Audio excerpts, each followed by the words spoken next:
Bonsoir. L'actualité nationale est dominée par le retour de l'ex-président Laurent Gbagbo. Prévu pour demain, le porte-parole du gouvernement a annoncé que les dispositions nécessaires ont été prises et les détails dans quelques instants. Et ce soir, il sera question de la gestion de la commune de Cocody et de l'actualité sociopolitique. L'invité du talk est Jean-Marc Yassé, il est maire de Cocody. Ici, vous le savez, on débat, on analyse, on décrypte l'information comme vous l'avez toujours souhaité. Bienvenue dans notre live talk.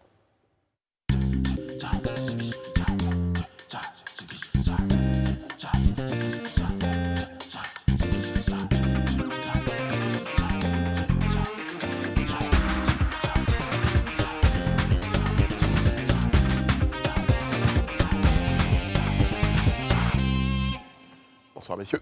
Je ne dis pas souvent bonsoir aux cadreurs qui sont à ma droite et tout ça, donc Aslaï, AP51. Oyez, oyez, bien bonsoir à vous et bonsoir à toutes les équipes techniques qui nous accompagnent, qui abattent un travail formidable tous les soirs pour que nous puissions être chez vous à la maison. Merci, mesdames et messieurs. À notre réalisatrice Eliane Lago. Bisous là-bas. Bon, des plateaux, on en a. Et puis ce soir, il est constitué de dames, de très très belles dames, comme on le dit chaque soir. Madame Diallo nous a rejoint depuis un bon bout de temps. Oui. Vous n'avez pas à m'écouter, mais ça me fait plaisir de vous retrouver. Bonsoir madame, comment allez-vous? Bonsoir, ça va Brice, et toi? Ça va très très bien, merci. Le stylo est revenu aussi. Ouais, c'est vrai. Arrêtez de piquer. Bonsoir, Rayana Assi, comment allez-vous? Bonsoir, pourquoi ces petites déhanchées quand tu parles de dames? De dames. Tu fais des petits déhanchés. Ah, j'ai fait ça? Il faut que je revoie la rediffusion et tout ça. Donc, je crois que j'ai dû faire un geste. Bonsoir Madame Bleu, comment allez-vous? Bonsoir Brice, je vais bien. Très très bien. Alors on va, avec votre permission mesdames et nos téléspectateurs, partir tout de suite pour notre point d'information. Ce qui a marqué l'actualité, c'est dans notre live actu et c'est maintenant. Ce qui a marqué et marque l'actualité, certainement marquera celle de demain, c'est le retour annoncé du président Laurent Gbagbo, de l'ex-président Laurent Gbagbo. Donc, retour annoncé pour demain. Alors, les dispositions nécessaires, dit-on, sont en train d'être prises entre les différents partenaires. C'est l'expression qu'on a appris ici le gouvernement et les émissaires de Laurent Gbagbo. Voilà, donc le porte-parole de Laurent Gbagbo donc, a annoncé qu'ils étaient partenaires. Donc les partenaires sont en train de prendre des dispositions. Voilà, souvent des partenaires disent, bon, les autres vont annoncer ce qu'on a convenu ensemble. Alors Madame Bleu, le retour c'est probablement pour demain. J'ai envie pour demain. C'est pour demain. Je pense que les dispositions annoncées pour demain, les dispositions ont été prises. Donc on a eu le compte-rendu du porte-parole du gouvernement qui s'est exprimé sur la question et qui a essayé de donner des éléments de réponse. Mais moi, j'ai été particulièrement marquée par ces éléments de langage. Donc, par exemple, faciliter un retour pacifique. Il a également dit les émissaires de Laurent Gbagbo donc, ont été informés de toutes les dispositions pratiques et sécuritaires qui ont été prises. Et il a aussi précisé, et ça, je pense que ça a été un peu une sorte de petite pique, à mon avis, les émissaires de Laurent Gbagbo, ce sont ceux qui décident de communiquer quand ils veulent. Ça aussi, ça m'a beaucoup marqué. Non, il y a eu deux choses, il y a eu ça, mais bien avant, il a commencé par dire « nous avons appris tous par voie de presse ». Exactement.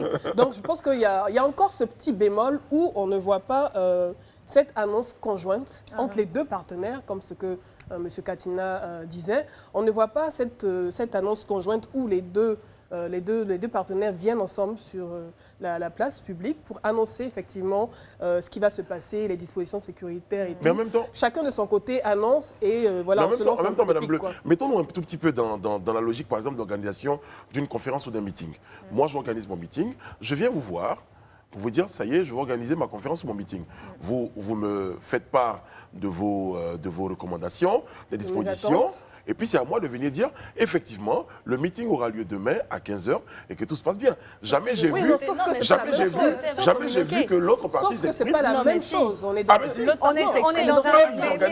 un contexte où les deux parties ont leur voix justement à faire entendre. On a été dans un contexte où ils avaient chacun leur façon de voir le contexte d'arrivée même du président Laurent Gbagbo. Donc, ce n'est pas pareil, je veux dire. Et même dans le cas que tu es en train d'énoncer, bien sûr qu'Edith va en parler. C'est pas la même configuration. Bien sûr qu'Edith va en parler. Si elle est concernée. Je vais encore dire le mot. Si elle est concernée.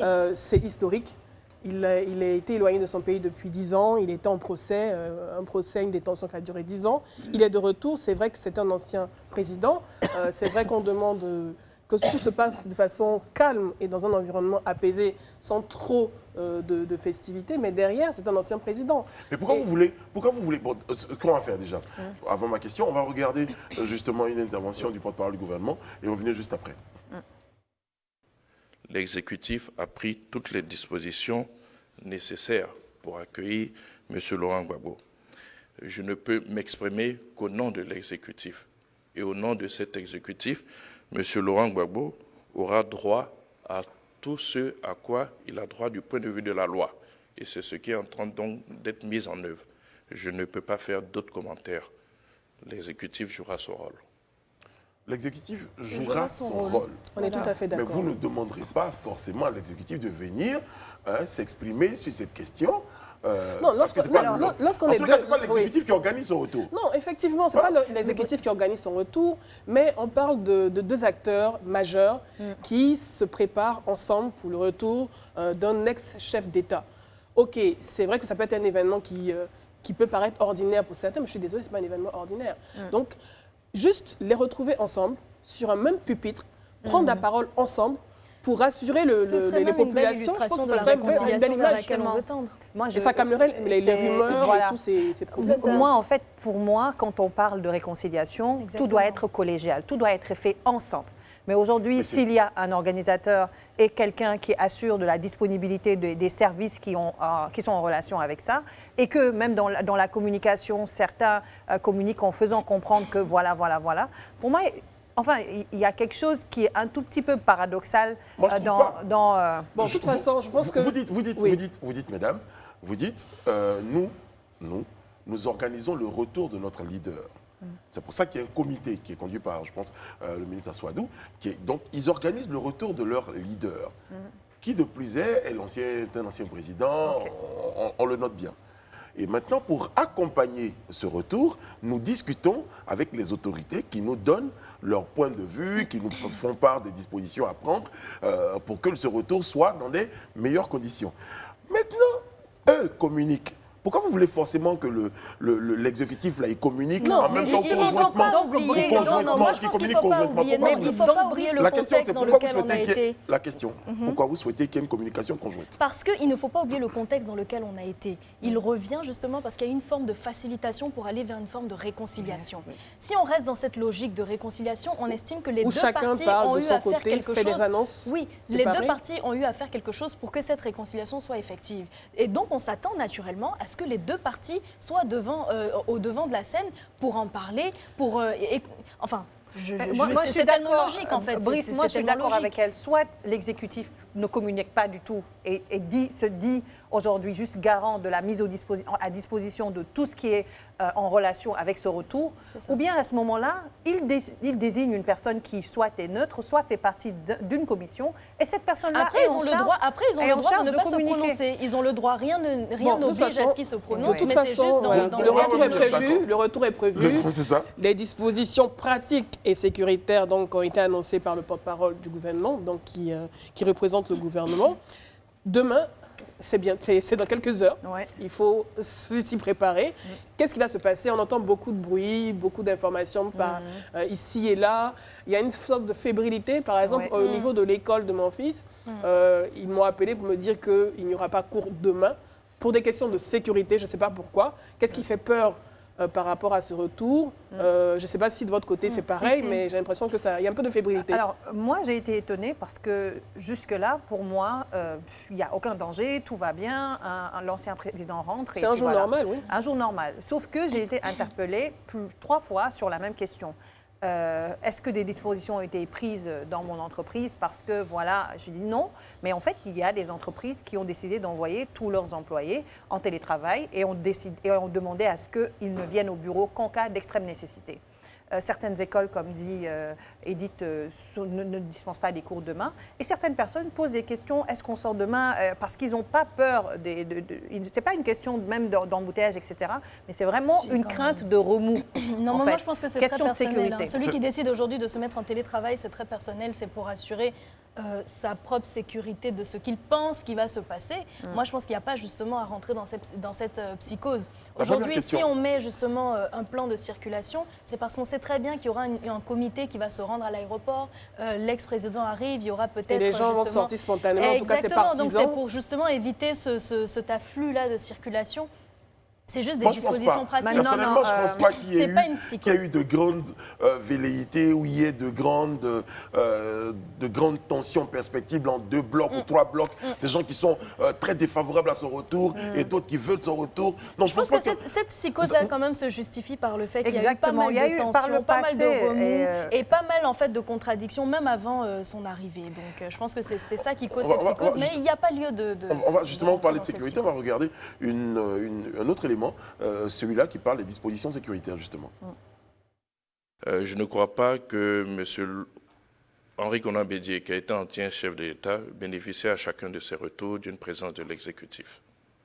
C'est vrai que je parlais de dispositions sécuritaires, mais cette fois, c'était sur la question de la présence des membres du gouvernement à l'aéroport. Le porte-parole du gouvernement était clair, l'exécutif ne sera pas présent. Donc il a pris en exemple celui de l'ancien président Henri Konan Bédié pour dire qu'à chacun de ses retours, bon, il n'avait pas la présence de l'exécutif. Je ne sais pas si le parallèle fonctionne par rapport à l'ancien président Laurent Gbagbo à son retour 10 ans après, mais au moins on a l'information. Ouais. C'est clair qu'il n'y aura pas de représentant de l'exécutif. Le chef de l'État pour avoir mis à disposition le pavillon présidentiel. Exactement. C'est-à-dire que bon, même s'ils ne sont pas forcément présents, ils ne sont pas défavorables non plus. Exactement. Et toutes les conditions sont réunies, en tout cas du côté du gouvernement, pour que tout se passe bien à son retour. D'accord. Et justement, il y a eu la question de l'itinéraire. Oui. À un moment donné, on a estimé qu'il était bon. Après, il y a eu... Oui, il a été posté sur la page Facebook de Aswa Adou, donc avec les différents commentaires et tout. C'est vrai qu'au début, ça avait été posté. Ensuite, on a reçu des messages pour dire que c'était une fausse information, mais c'est effectif. En tout cas, on a l'itinéraire. Et je pense que ces différents partisans seront peut-être postés à ces endroits stratégiques pour le saluer.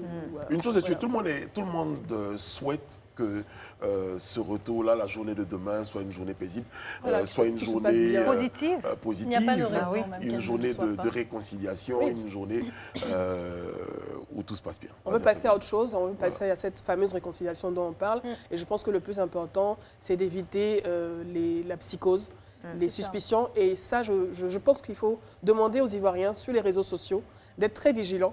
Parce que de nombreux messages de fake news peuvent circuler. C'est le moment d'être très, très, très vigilant pour éviter de se faire avoir par ces fausses informations. Et d'éviter de tout partager, de vérifier les sources. Très vigilant, Madame Diallo, ça veut dire très vigilant. Voilà, merci. Très vigilant. Bon, alors, à ce propos, une information concernant la journée de demain. Live TV, toujours très proche de vous. Live TV donc, propose dès demain 14h30 un plateau spécial sur le retour de M. Laurent Gbagbo avec nos équipes de politologues, de journalistes avertis. Donc ils seront sur le plateau et sur le terrain donc, pour rendre compte et décrypter l'événement. Donc demain à partir de 14h30 en direct et sur nos pages des réseaux sociaux. Donc minute après minute, on va être au cœur de l'événement. Ça va être une grande journée. Très très bien. Voilà, on sera demain sur ce plateau-là pour ce rendez-vous spécial-là. Bon, c'est la fin du Live Actu. On va marquer une pause et nous retrouver juste derrière pour la suite. Monsieur Jean-Marc Yassé est déjà sur notre plateau. Il est maire de la commune de Cocody. Bonsoir, monsieur le maire. Bonsoir. Merci d'être avec nous. Merci. C'est très occupé, un emploi du temps très chargé. Vous avez tenu à être avec nous sur le plateau avec ces grands sourires-là. Les téléspectateurs ont pu le voir. Ah bon. Alors, monsieur le maire, la première question, c'est comment se porte Cocody? Mais pour moi, pour le moment, Cocody se porte plus ou moins bien, mais pas encore au rythme que je souhaiterais. Je pense que je ne suis pas encore arrivé à ma vitesse de croisière. Beaucoup d'obstacles, mais je crois que vous voyez les différents travaux qui sont en train d'être faits et je ferai étape par étape. On voit également ceux qui ne sont pas faits. Exactement. Mais c'est normal. Vous avez dit beaucoup d'obstacles. Lesquels? Mais d'abord les obstacles même de la population. Pour le manque de civisme, manque de, je pourrais dire en parenthèse, d'éducation et que tout le monde doit savoir que la mairie, c'est bien vrai, c'est le maire, mais ce n'est pas seulement le maire et les conseillers. il y a aussi la population et les administrés qui sont en face qui doivent jouer leur partie. Effectivement. Monsieur le maire, la commune de Cocody a connu une forte expansion ces dernières années. On voit qu'elle s'étend de plus en plus. Qu'est-ce que la mairie, qu'est-ce que vous prévoyez pour pouvoir rapprocher les services, vos services des différents quartiers? Quand je parle de services, état civil et tout ce que ça englobe. Parce qu'on doit tous venir à Cocody Centre pour pouvoir établir ces documents administratifs. Est-ce que vous avez prévu de vous disperser un peu dans Tout à fait, tout à fait. Déployer, oui.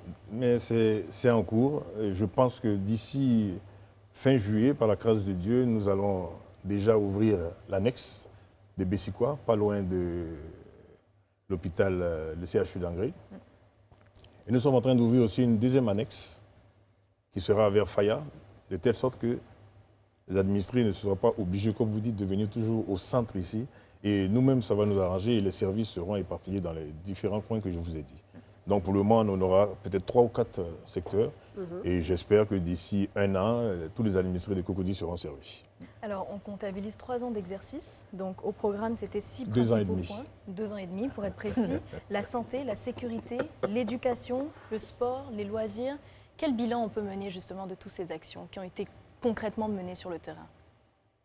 Mais le bilan, bon, pour moi, je ne vais pas quand même me montrer. Je suis allez, même pas à mi-chemin, au quart.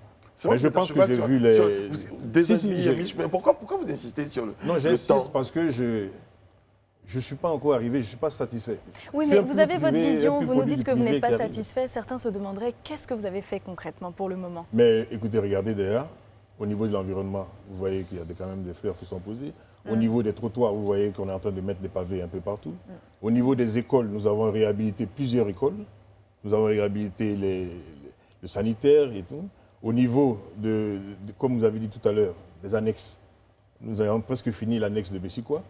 Nous avons pris un terrain que nous sommes en train d'essayer de construire au niveau de Faya pour répartir les gens. La guerre que je suis en train de mener, entre parenthèses, guerre, c'est au niveau de la fluidité, comme j'avais dit aux administrés, au niveau du transport. Mais il y a une solution qui est en train d'être trouvée et je ne veux pas pour le moment en parler, mais je pense que d'ici la fin du mois, vous allez voir quelques changements qui vont s'opérer. Des améliorations. Amélioration et fluidité, voilà, la fluidité va commencer à se faire et je vais mettre un peu tout le monde quand même au pas. Voilà. Alors, monsieur le maire, moi j'ai envie de revenir sur la question des difficultés auxquelles vous faites face, notamment l'incivisme des populations. Une fois que vous avez identifié ces difficultés, est-ce que vous prévoyez de mettre en place des actions pour pouvoir les corriger? Tout à fait. J'ai commencé. Comme quoi? Rien que le côté où l'attentat à la pudeur que nous voyons par rapport aux gens qui font un peu les besoins partout. Vous avez vu qu'actuellement sur Cocody, nous en sommes en train d'étendre plusieurs WC publics pour permettre aux gens de se soulager. Et là, nous allons commencer une campagne pour leur faire comprendre que, messieurs, respectons un peu les dames, les hommes et allons dans ces lieux qui seront entretenus. Donc, les WC, les trottoirs sont faits pour le 3e âge, pour nous-mêmes, pour pouvoir marcher et non les commerçants qui vont s'installer sur les trottoirs. Donc nous sommes en train de sensibiliser aussi, pendant que nous faisons les trottoirs avec les pavés, nous sensibilisons aussi les administrés pour leur faire comprendre qu'à un certain moment, on va essayer de trouver des lieux.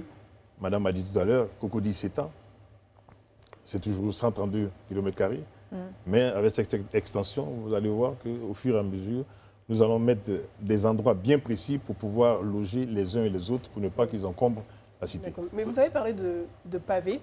Et je me rappelle qu'en 2020, si je ne me trompe pas, j'avais fait une publication où j'avais apprécié l'installation des pavés un peu au niveau de l'ENA, au niveau de la voie de Clairefontaine et tout. Et on n'était pas encore arrivé si ça arrive. Exactement. et puis tout d'un coup, tout s'est arrêté, alors que c'est une manière de protéger également les cyclistes, mais aussi les piétons. Mais tout s'est arrêté finalement. Qu'est-ce qui s'est passé? Je vous ai dit tout à l'heure, le nerf de la guerre. L'argent. C'est ça.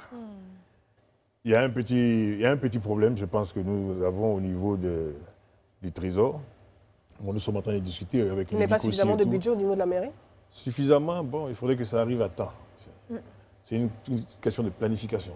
Si ça arrive à temps et qu'on peut réagir correctement, vous allez voir que les différents travaux, les différents projets que nous avons mis en place, bon, ben, écoutez, on va pouvoir les réaliser. Mais on avance, c'est pourquoi je vous dis que je ne suis pas encore à ma vitesse de croisière. Je ne suis pas au rythme que je souhaiterais. Bon, je suis un peu produit du privé qui est tombé quand même, qui suis tombé dans l'administration. Bon. Mais est-ce que vous n'avez pas de partenariat des entreprises privées avec le secteur privé? C'est ce qui fait que nous bougeons un peu. Il y a des sociétés privées que je remercie déjà sur ce plateau, qui volontairement nous accompagnent et qui nous ont permis de réaliser beaucoup de travaux que vous voyez au niveau de Cocody. Chacun prend un carrefour, un trottoir, et voilà. Et c'est l'avantage que j'ai eu en étant dans le privé avant de venir au niveau de la mairie. Monsieur le maire, vous avez parlé tout à l'heure de fluidité, vous avez parlé de sécurité. On a vu à propos de certaines gares qu'elles ont juste été déplacées. C'est-à-dire, je parle de la gare de la Riviera Palmeraie, par Las exemple. Palmas aussi. Las Palmas aussi, ah très bien. Le rond-point de la Riviera Palmeraie, donc ils étaient de l'autre côté de la voie. Et là, du coup, ils ne sont plus. Après, je les ai retrouvés carrément carrefour. Non, mais ils se déplacent. Ils se déplacent. Eux-mêmes. C'est un combat que nous sommes en train de mener. Ils se déplacent, comme je vous dis, et c'est une guerre permanente que nous sommes en train de faire. Mais nous avons voté un budget où nous allons réaliser des gares aux extrémités de la commune, de telle sorte que certains taxis qui ne devraient pas, entre parenthèses, être sur notre commune, qui rentrent sur la commune et qui obstruent un peu le passage de beaucoup de choses ou qui passent et montent n'importe comment sur les Vous êtes trottoirs gentil et quand tout. vous dites un peu. Oui, je veux être gentil pour le moment. Parce que je veux pouvoir réaliser d'abord ces gares, de telle sorte qu'on dira à tous les transporteurs, messieurs, voilà les gares définies. Celui qui sort de ces gares, nous allons sévir. Parce que le problème, c'est que nous n'avons pas de... Vous avez une police municipale. Oui, mais la police municipale que nous avons n'est pas suffisante. Pourquoi? Parce que si tout le monde payait ses taxes en temps et en heure, parce qu'il y a beaucoup de gens qui veulent être à Cocody, qui veulent exploiter Cocody, qui vous font des... Messieurs, oui, on veut ça, mais les taxes, une mairie, c'est en fonction des taxes qui sont payées par les administrés. Si les administrés biaisent un peu, bon, c'est un peu compliqué. Ma voisine aurait dit, quand même... Elle est de retour, la voisine. Elle est de retour, ma voisine. Elle aurait dit, Cocody, il y a les boss à Cocody, et c'est ceux-là qui ne payent pas les taxes, c'est ça? Je n'ai pas dit ça. Très bien. Tout le monde doit payer ses taxes. Alors, que ce soit les boss comme, comme vous dites, les cadres, mais ça doit être... Ça fait partie du civisme. C'est un devoir citoyen. C'est un devoir citoyen. Merci. Alors, moi, j'aimerais parler... Vous parliez d'aménagement, donc toujours dans ce même volet-là. J'aimerais parler de ce truc un peu sensible, là, la période pluvieuse. On sait que Cocody abrite pas mal de quartiers à risque, comme la Riviera Palmeraie. On a été content lorsqu'à un moment, on avait vu des sortes d'aménagements qui étaient faits, notamment au niveau des caniveaux et tout. Et puis, ça s'est arrêté. Donc, ça suscite en ce moment, j'ai envie de dire, quelques craintes pour les prochaines périodes pluvieuses. Qu'est-ce que vous pouvez répondre à ça? Permettez-moi de faire comme vous toutes les deux, justement, je m'apprête à vous interpeller. 2 fois, vous avez répondu à la place de monsieur le maire, et moi, je vais répondre la troisième fois, le nerf de la guerre. Non, ce n'est pas le nerf de la guerre. Les travaux avancent. Vous avez dit, effectivement, les caniveaux sont curés. On a mis même plusieurs jeunes, y compris même le ministère de l'Infrastructure aussi, en collaboration avec la mairie, nous ont proposé de prendre certains jeunes. Donc, il y a les jeunes que nous avons mis en place, il y a les jeunes qui sont proposés par le ministère de l'Infrastructure, et il y a le curage des caniveaux aussi qui est fait par Ecotis et les autres sociétés. Donc, vous allez voir, effectivement, peut-être que vous ne voyez pas que les travaux avancent vite, mais ils avancent. Vous voyez les caniveaux qui sont faits, vous voyez les voies d'évacuation, comme on appelle, donnez-moi le mot. Non, pas pas les échangeurs, mais les trucs de drainage. Vous voyez déjà vers le golfe et tout, les travaux qui sont en train d'être réalisés par le gouvernement et tout. Donc les risques d'inondation sont beaucoup plus réduits. Oui, mais quand même, on a un problème toujours. C'est qu'il y a des gens qui ne devraient pas habiter là où ils sont. Il y a des endroits qui sont utilisés par des gens et ils le savent très bien. Ils vont nous dire parce qu'ils n'ont pas de logement, d'accord.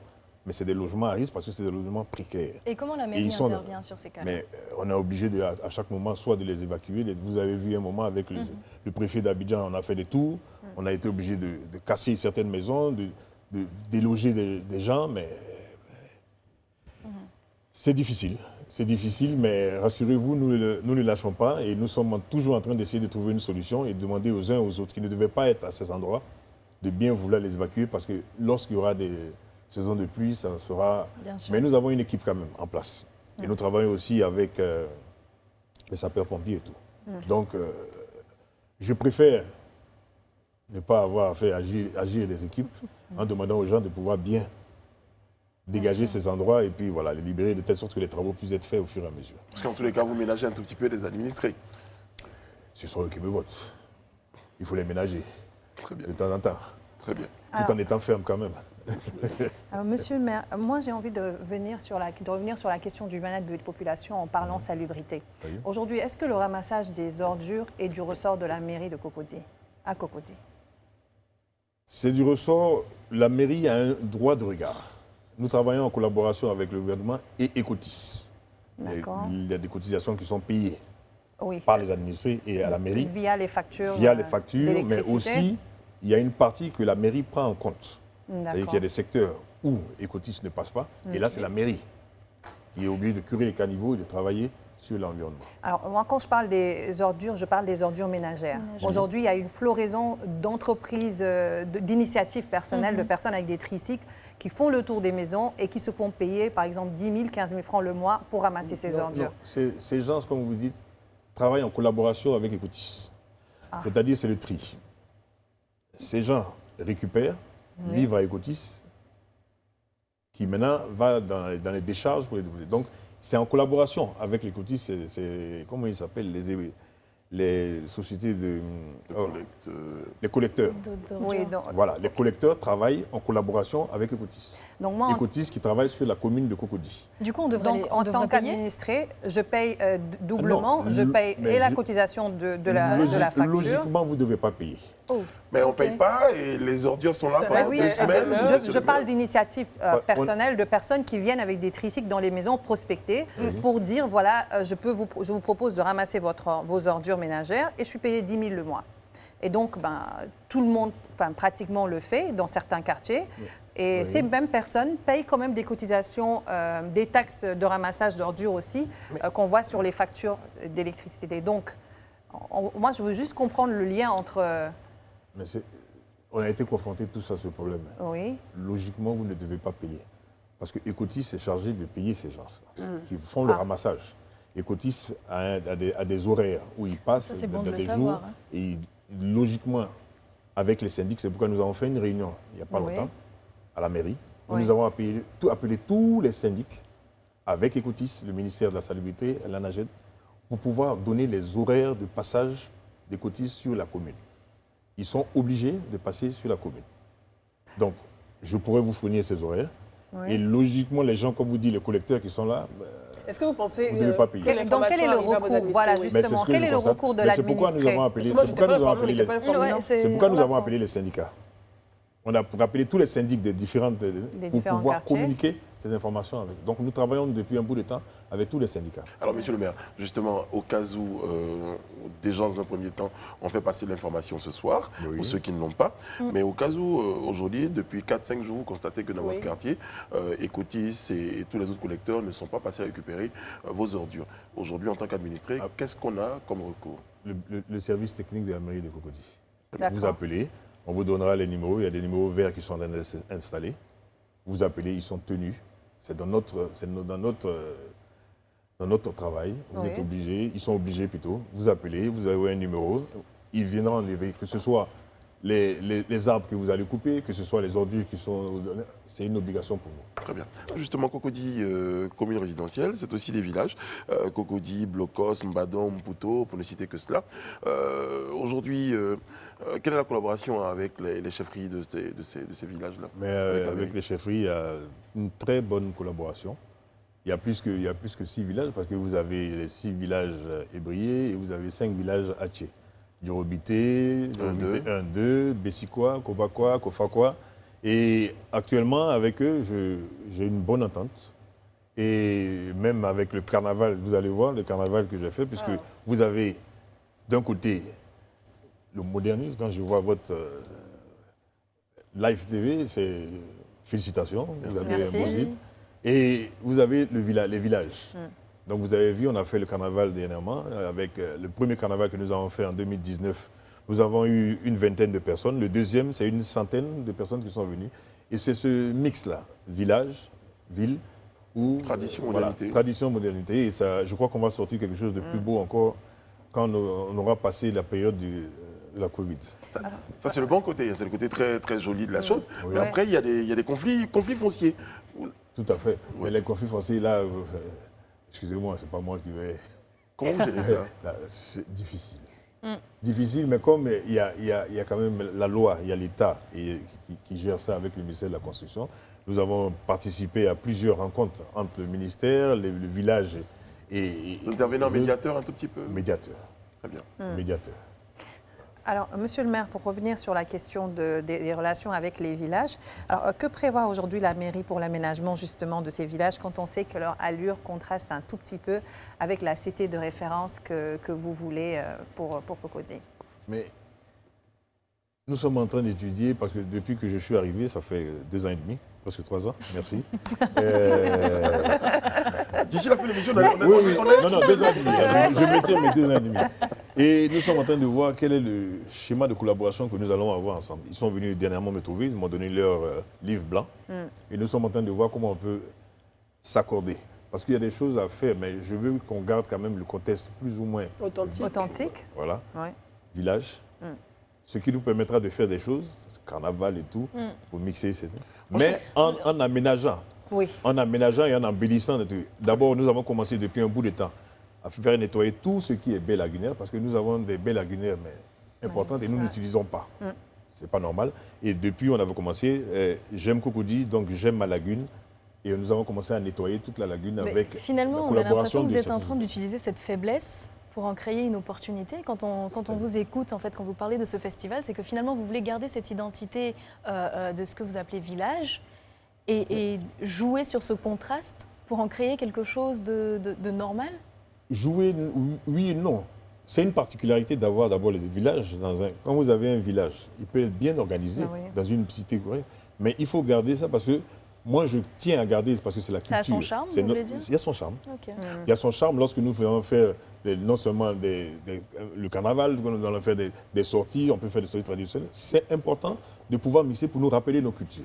J'étais au 22e étage de l'Hôtel Ivoire il y a 4 jours. Justement. Et du 22e étage, j'avais une vue sur Blocos. Oui. Vous avez parlé garder l'authenticité. J'ai dit bien en améliorant. C'est important. Oui. Il a précisé. Il faut préciser et eux-mêmes m'ont approché il n'y a pas longtemps pour voir comment on pouvait essayer de changer. Et ça, c'est important. Très bien. On va parler d'un quartier qui est assez spécial, comme le plateau de Cuy. La limite. Pourquoi est ici? Soit attribué à Cocody ou à Bobo. À la limite, on va dire. Mais c'est la frontière c'est la route, c'est à Cocody. Le plateau de Cuy est à Cocody. Ah. D'accord. Quand vous regardez le plateau de Cuy, il y a une partie qui est à Cocody. Je pense que vous connaissez bien Abidjan. Quand vous prenez la grande voie, l'autre côté c'est à Bobo, l'autre côté c'est le plateau de Cuy, c'est à Cocody. C'est aussi le cas d'un autre quartier, du Rogobité. Ouais. Parfois attribué à Bergerville, parfois... Mais oui, mais vous savez que le village de Cocody village est plus ou moins, vu le découpage du cadastre, il y a une petite partie de Cocody village qui est à Bergerville. Mais donc, la question, c'est comment se fait la gestion? C'est à Cocody? C'est l'État qui a fait le découpage. Et moi, je suis venu, je sais que j'ai 132 km², ces 132 km², je ne les laisserai pas. Je les préserve et j'ai une mission, c'est l'améliorer. Mais c'est 132. Quand je suis venu, on m'a dit, voilà, Cocody, 132 km². Et dans ce Et découpage... j'ai plusieurs frontières. J'ai la frontière avec Bergerville, j'ai la frontière avec Abobo, j'ai la frontière avec Adjamé, le plateau. Et c'est un peu Mais dans ce difficile, la découpage, gestion vous avez répondu pour le plateau d'Okuy. Vous avez dit c'est effectivement à Cocody. Mais est-ce que Djorogobité fait partie de Cocody? Oui. D'accord. Djorogobité fait partie de Cocody. D'accord. Et bien, il y a une partie, je crois que une autre partie qui n'est pas, mais la grande partie des Djorogobité 1 et 2 sont dans Cocody. D'accord. Vous avez parlé et ne pas contesté. Vous avez parlé de fluidité des transports dans la commune de Cocody. Et vous avez également évoqué les difficultés que vous rencontrez avec les transporteurs, donc les chauffeurs de Waro, de taxis communaux.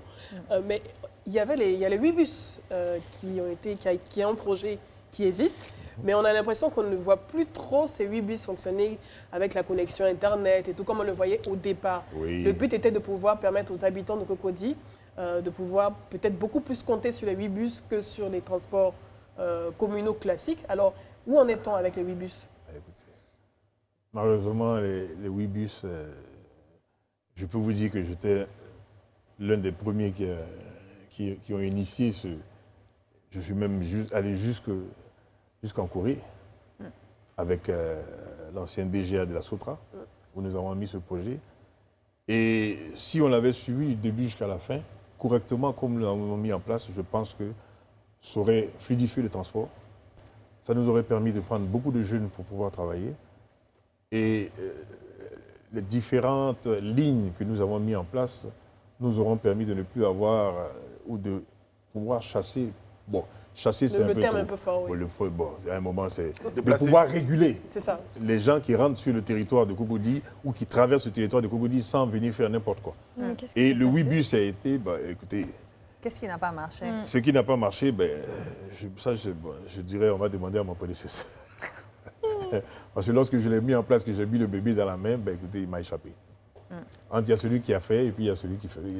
Celui qui a pensé, celui qui a... Le projet est en souffrance, il est presque à l'agonie. Mais il est, pour moi, parce que je ne le vois plus. Oui. Je ne le vois plus, je ne vois plus comme convenu les Ouibus qui devaient être sur la ligne. Non. Mais si vous le Donc pensiez vraiment, si vous n'avez pas de aujourd'hui droit de j'ai la regard possibilité avec un autre opérateur, que le gouvernement, la tutelle me donne l'autorisation de pouvoir créer et de remettre un système en place, je le ferai. Okay. Je le ferai parce que ce projet est dans la tête et ça nous permettra de donner aussi du travail à beaucoup de jeunes. Vous êtes le maire de la commune de Cocody, vous êtes également homme politique, vous êtes né, vous avez grandi dans une famille politique. Le PDCI, là, mes questions de début, c'est comment se porte aujourd'hui la famille politique PDCI? Mais très bien. Très bien? Oui. Oui, non, mais c'est très bien. Vous êtes dans un moment où vous voyez que le président Bédier confie beaucoup de tâches aux jeunes. Il y a eu beaucoup de réaménagements aussi à l'intérieur du parti. Vous allez me dire que c'est la vie du parti? Mais c'est la vie du parti, c'est normal, il faut bouger. Il y a on a vu également à la maison du parti, et il y a eu des mouvements aussi. Mais écoutez, les violences, écoutez, c'est ça arrive dans toutes les familles, oui, dans toutes les familles. Vous avez même entre vous, là, si vous avez sans faire exprès, peut-être vous risquez de vous mordre la langue, mais vous êtes obligé de cohabiter. C'est la même chose. Donc, pour moi, le PDCI, il va bien. Et je crois qu'il y a des mutations qui sont obligatoires. Il y a des changements qui sont obligatoires en fonction des périodes, en fonction des temps. Et le président Bédier sait faire les choses en temps et en heure. Parlons de mutation. Est-ce que vous vous considérez comme la nouvelle garde, la nouvelle génération de ce parti? Et est-ce que vous avez des ambitions peut-être pour 2025? Mais quel parti d'opposition qui n'a pas d'ambition pour venir prendre le pouvoir de l'État? Non, je crois que la question... votre parti. Ah, moi? Oui. Mais on ne sait jamais. Tous les doigts. Tous les doigts, c'est moi. Mais c'est une Pour possibilité. 2025, vous, parce que là, nouvelle garde... je défends face à la caméra, je défends les rênes à la caméra. Avec la VAR, oui, elle est juste en face. Je défends les couleurs de mon parti et je le défendrai jusqu'au bout. S'il faut qu'on me prenne, oui, j'irai. C'est une réponse très diplomatique. L'actualité, monsieur le maire, pour terminer l'émission, c'est le retour de l'ex-président Gbagbo, prévu donc pour demain. Votre sentiment sur la question? Mais le président Gbagbo était un ancien chef d'État. Il arrive dans son pays. Moi, je pense que nous avons tout mis en place pour pouvoir l'accueillir. Le gouvernement a donné de l'autorisation. Les conditions ont été mises en place. Bon, moi, je suis à Cocody. S'il loge à Cocody, je l'accueille à Cocody. Et comme le président Bédier m'a demandé de regarder, mais je regarde pour voir comment il se porte. D'accord. Merci, monsieur Jean-Marc Yassé. Merci d'avoir été en notre compagnie pour ce rendez-vous du Live Talk. On était très heureux de vous avoir à nos côtés. Et puis, les portes de cette chaîne de télé vous sont ouvertes pour la promotion de vos activités au niveau de la mairie, pour rendre compte de ce qui se fait et ne se fait pas aussi. Parce qu'on va le dire, c'est le cas. Demain, sur le coup de 14h30, il y aura un plateau spécial là, consacré donc au retour du président Laurent Gbagbo, de l'ex-président Laurent Gbagbo, avec nos équipes de journalistes, de politologues. Il y aura des plateaux, et nous aurons des journalistes sur le terrain, il y aura des duplex. Tout cela pour rendre compte et décrypter l'événement. D'ici là, prenez soin de vous et des autres. Que Dieu veille sur vous, que Dieu veille sur la Côte d'Ivoire. Merci. Amen.